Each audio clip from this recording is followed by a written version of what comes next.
The implications of what we talked about in the past video are manifold, but the first that we can note is that we're now no longer dependent upon centralized organizations to define value within society, because the maintenance of these databases where value is recorded has shifted to information networks, and it's increasingly becoming possible for anyone or any group of people to set up one of these networks.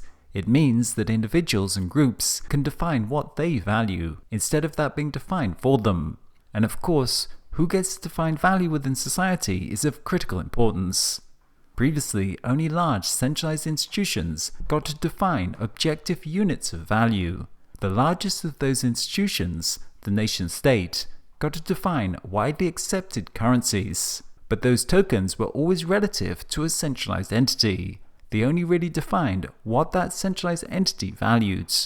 A Starbucks gift card is a form of token. The renminbi is a form of token. A share in Microsoft is a form of token. But all of these units of value are defined, created, and managed by centralized entities according to their interests and needs. What is changing now is that anyone, any group, can now define any form of value through the creation of a digital token on a blockchain. These tokens don't have to have value for some external centralized entity. It can simply represent the inherent value within a network of peers. Tokens are generic units of value that can be used to quantify any form of valued resource, but more importantly, they can be used to define specific and distinct forms of value. This is why in a blockchain economy, we have so many tokens. Energy tokens, food tokens, transport tokens, social tokens, and the list is ever expanding. In such a way, the token economy offers the potential to incorporate more and different kinds of value, thus giving value representation to what was previously excluded from being defined as economic activity. The potential of this is that we may, for the first time, start to move towards an economic system based upon full cost accounting. In recent years, with the environmental sustainability crisis unfolding, the idea of a full cost accounting economy has been presented as a solution. But to date, the complexity of realizing that have been overwhelming, and the tools for implementing it have remained limited. Rapid advances in big data, complex analytics, and blockchain technology are starting to provide the technical infrastructure for an economy that may in fact incorporate all relevant event information and value sources, thus bringing more areas of social capital and natural capital into token market exchanges.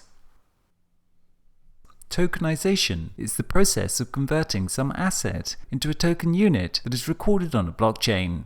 Anything of economic value can be tokenized and thus brought into the blockchain economy.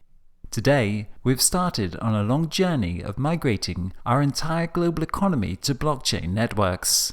Real estate, commodities, supply chains, energy markets, accounting, mortgages, loans, insurance, special purpose vehicles, and all kinds of derivatives are going to migrate one block at a time into this new information-based economy.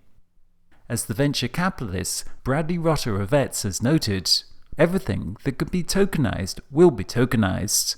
The Empire State Building will someday be tokenized. I'll buy 1% of the Empire State Building. I'll get every day credited to my wallet 1% of the rent minus expenses. I can borrow against my Empire State Building holding, and if I want to sell the Empire State Building, I hit a button and instantly I have the money. With this new technology, not only existing forms of valued assets will get tokenized, but with advances in information technology, we are quantifying and assigning value units to more and more aspects of our worlds and our social interactions. Token networks will be used to support these new forms of economies, whether we're talking about the emerging natural capital economy or social capital. It will be a number of years before we really have the underlying blockchain technology to do that on a large scale, but it's coming and the implications are enormous. The point is that blockchains aren't simply extensions of existing financial and monetary systems, but they're something truly different. They allow us to define, quantify and exchange new sets of values that emerge in a post-industrial economy. In so doing, They allow us to expand market systems and economies as distributed management systems to coordinate more and more spheres of human activity in a decentralized fashion through peer-to-peer exchanges within digital token markets.